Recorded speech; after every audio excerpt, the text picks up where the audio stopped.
You have been summoned on a journey by Trilobite and Virgin Games to a place where mysteries will unfold, questions will be answered, and unthinkable acts committed.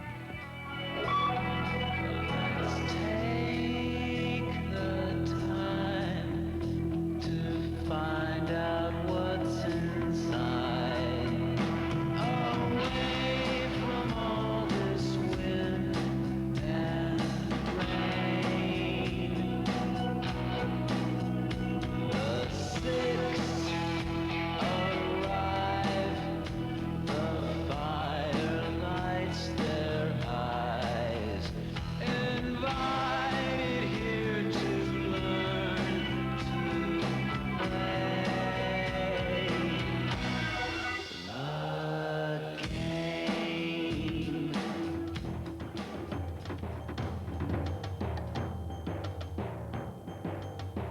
Nestled deep in the heart of Oregon, lurking amidst the quaint bed and breakfast dens of a small one-horse town they call Jacksonville, we find a company that has changed the face of global entertainment forever. The company's name is Trilobite. Well, we decided that there was a big new medium out there which involved CD-ROM. And this big new medium, CD-ROM, needed a definitive product. And the Seventh Guest seemed to fit into that. Needed something with power and passion and drama and story and animation and graphics and multimedia and sound overlays, and we were the people to do that. We were chosen by God. Trilobite is the brainchild of Graham Devine and Rob Landeros, who met in the summer of 1988 while working for Virgin Games. Both computer fanatics from a young age, Devine was actually expelled from school for taking an unauthorized vacation to finish programming his first video game, the classic coin-op pole position. So I took a week off school and finished it up. And it looked pretty good, and Atari was happy, and everything was good. Went back to school with a note saying I'd taken a week off school to finish up this game. Didn't lie. Didn't say I had the flu, which is what I should have done. And took it into school, and everyone in school went, okay, you're expelled.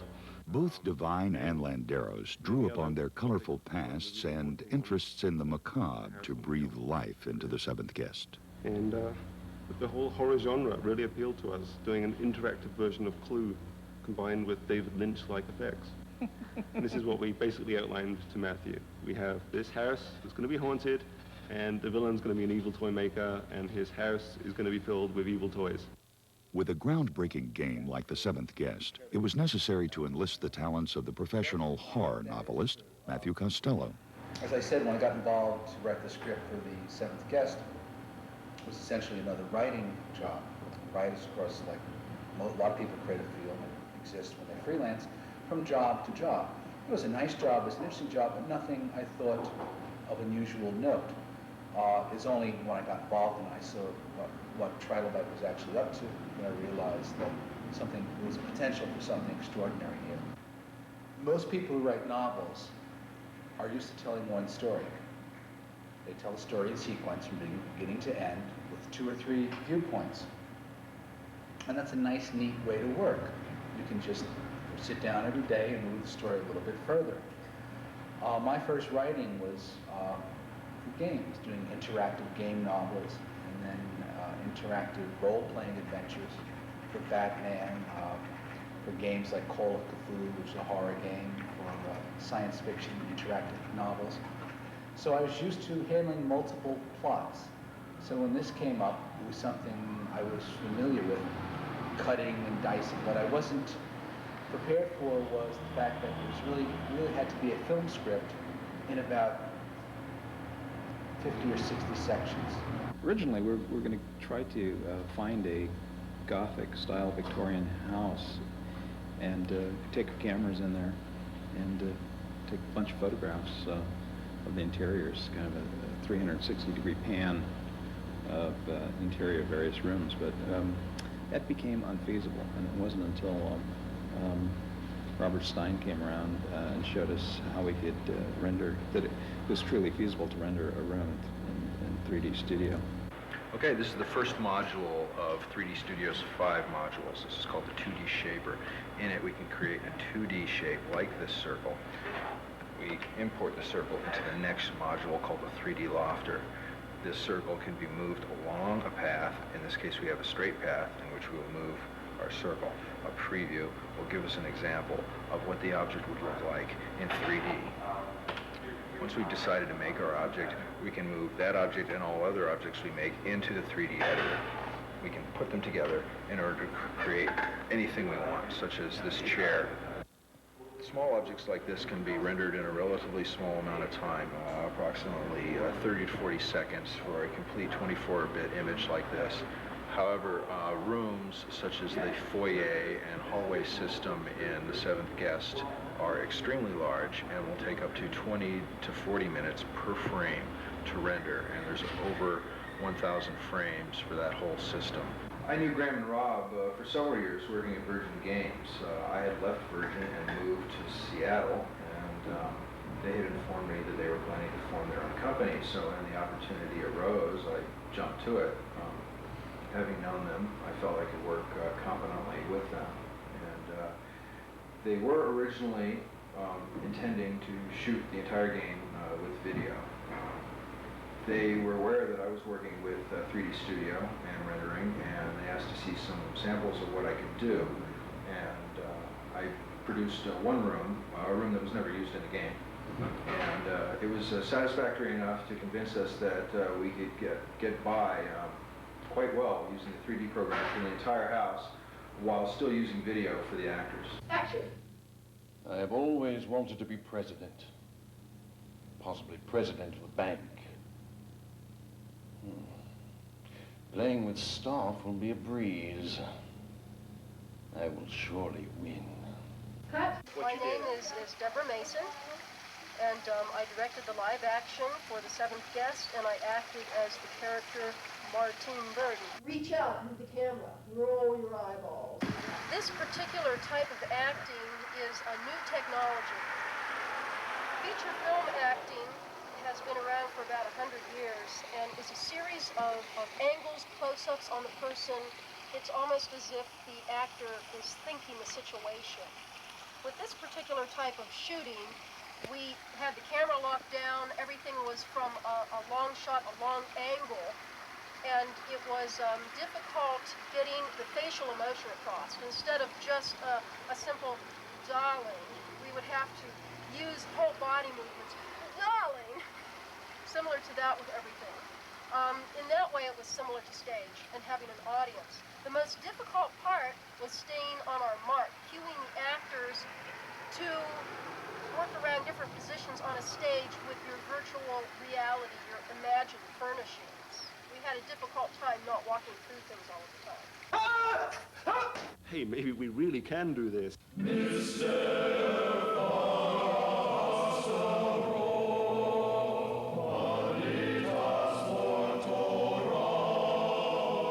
When we first got in touch with the Fat Man, we didn't know who the heck he was.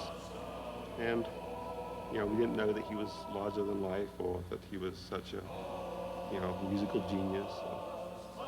We didn't know he'd have such a big impact on the project. We thought he'd do the music. He didn't even know who he was. He didn't even know who he was. We then. unleashed his creative potential. Here, my head is full of music.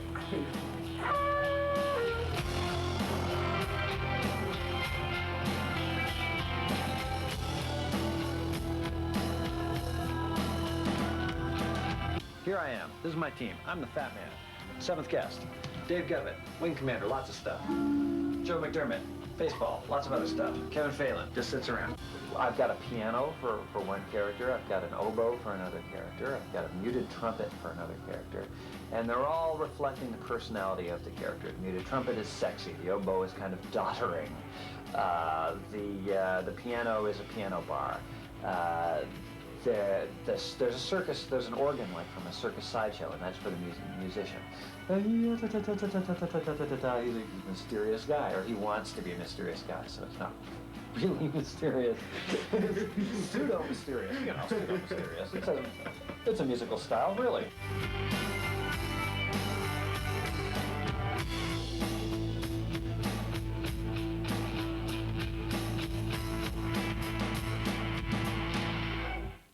Leaving the Fat Man in Austin, Texas, we returned to Medford, Oregon, where the sound effects and audio post-production were handled by sound designers Greg Hayes and Webb Staunton at Staunton Studios. Well, you know, this project's been pretty incredible. The sound design on it was huge, to say the least. All the sound effects we had to create, it was much like creating sound effects for a movie. The first step, of course, is just to break down the script, go through the script with a fine-tooth comb, break it all down, and that process is real important, that you identify all the sonic events that the script writer was envisioning, and get those clearly in mind. Again, the texture that they were envisioning and the creators are envisioning, and then from there begin. Greg would issue me lists of sound effects, and I would go in the script and see how the sound effects plugged in, and then we would literally go and say, okay, we have these effects already available to us. Let's use these, but these are the ones that have to be created. For instance, some of the effects we did, one little sequence we did, we took a coconut, and we broke this coconut into multiple pieces, trying to get a great head cracking sound. So when one of the guys gets slammed up against the wall, his head cracks. It gets back to that thing of you create a very deep, rich environment for each of these areas, and that's the process of it's a layer at a time, and you've got to know when to stop. You know, you can overbuild certain areas, and so you've got to find that balance. We'd go in and we'd look at the rooms, and we'd say, okay, we have a room here that's, you know, what's the estimated diameter of this room, and is it got carpet on the floor, is it wood on the floor, what do the ceilings look like, and we would design the delay settings or the reverb settings so that, or the echo settings, so this room would have this believable decay time. I mean, this room doesn't even exist. I mean, that's what's so strange. It's just it's an abstract room, but yet it is a real room. You have to believe it is real. You're the one. I'm gonna leave, Mister. Don't run away, please. Don't run away. Don't go. Don't go. No, don't go. Bringing all these elements together and fitting them into 2 CDs requires the use of a relatively new technology known as digital compression. Well, for the seventh guest, really, I think it's all hinged on compression technology. We take full motion digital video and a relatively high-res screen, 640 by 320, and we compress it. And if you look at the originals, the original screens that we start with, they're 600K per frame. And we bring that down to less than 30K per frame, so you can have full motion video streaming off of a relatively slow CD-ROM drive. When we started this project, there wasn't any full motion video, there wasn't digital movies that were playing on computers anywhere. We were really pioneering into that area with handling audio, handling video, handling all that. There was no tools that could handle a high resolution screen. There's a number of animators out there that were low res. All of our images were in high res, so a lot of the tools that we use here are completely proprietary.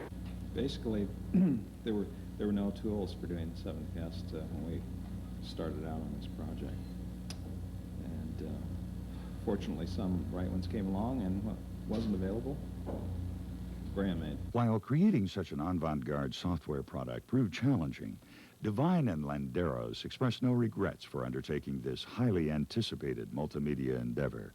In fact, everyone involved with the making of The Seventh Guest seemed very optimistic about the future of the industry. So we now leave you with some of their predictions for where this new medium will take us. It's all a little bizarre right now. It can't become mass whilst it's so bizarre. I think as the next few months, not even years, go by, that there's going to be such an explosion in the CD-ROM technology that that is how you're going to buy game. Versions of Guest and follow-up trial by products will, I'm sure, find their way into all those platforms also.